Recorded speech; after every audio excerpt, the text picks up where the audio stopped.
You know, today's not been a pleasant day for me because the last time we had a major vote on the budget, it was A-plus day. And some of the people that have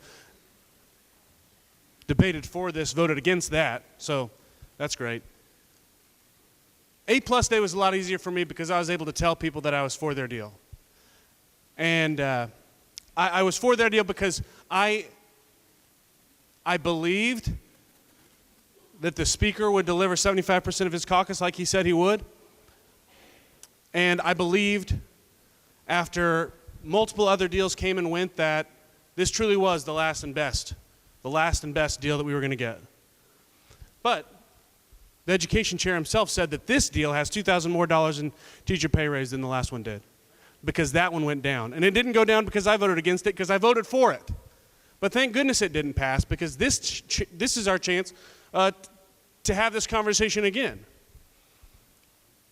Every time we've had a last and best choice, it's gone down, and the thing that has come from it has been incrementally better. And it isn't perfect, and I'll tell you why. This isn't just something instead of the perfect solution. It's something with some insidious parts that are being snuck in.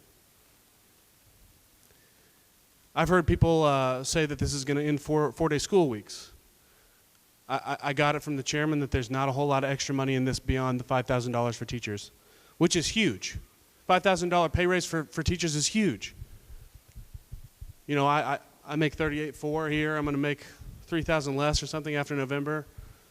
I know what $5,000 would do, but in a few years, when pay raises are happening in other states, when they're keeping up with the cost of living increases, and we just don't have the political will to do a damn thing more, that word is a word I can say, apparently, where will we be?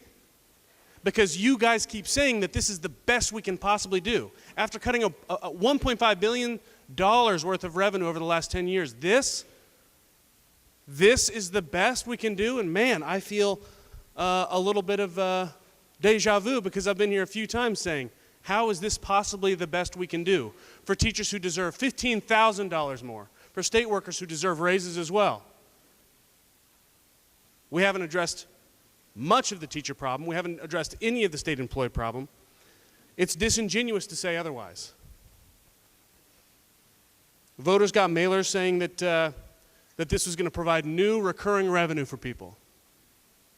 Well, after you pay for all the things that this plan includes, that the step-up folks we needed to do all or nothing for, all or nothing, after you subtract out all those things, there really isn't a whole lot of new recurring revenue. And yet, in my district on the south side of Oklahoma City, the clinics are still hurting. Our homeless shelters are still hurting because the safety net has been decimated by this body and by the Senate, by the elected officials of the state of Oklahoma.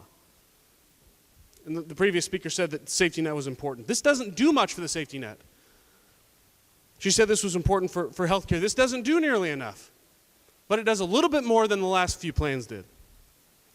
Anybody urging legislators to vote for this because of public safety, corrections, higher ed, please understand, this bill doesn't address those issues, and you heard it here. This is the last revenue-raising bill that they want to hear in day 5 of session. You should be offended by that. You should absolutely be offended by that. I understand that a lot of people are upset with me and others who are critical of this plan, but you should instead be upset at the fact that the leaders, the people who are pulling the levers in this government, are telling you that day 5 of a 4-month session, this is it. There's a new tax on all renewable energy in a state where we are over-reliant on one industry. And you can feel differently than I do about this, but to put a new tax on the industries that could help diversify this economy and make Oklahoma a state that's not so reliant on one industry that when it doesn't do well, we all don't do well, it's a bad deal. This lowers the standard deduction for people who are making as little as $50,000 in combined income, I think, right? This is a workaround on a tax increase on working people. This is a workaround on a tax increase on the very people that are going to be getting raises.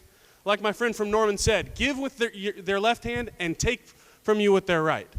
That's what this plan is doing. But that's not what the shiny, glossy mailers said and the robocalls said and the professional, famous speakers for this plan said. And I regret so much that so many well-meaning people were brought into this, because I truly believe that many members of the Step Up Coalition believed that this was the right thing to do, but the people in charge, all they want to do is put to bed the gross production tax debate, and they want to win back some public support in the process. And unfortunately, those of us who've done the math and have been critical of this have drawn most of the ire. And I understand, be upset with me.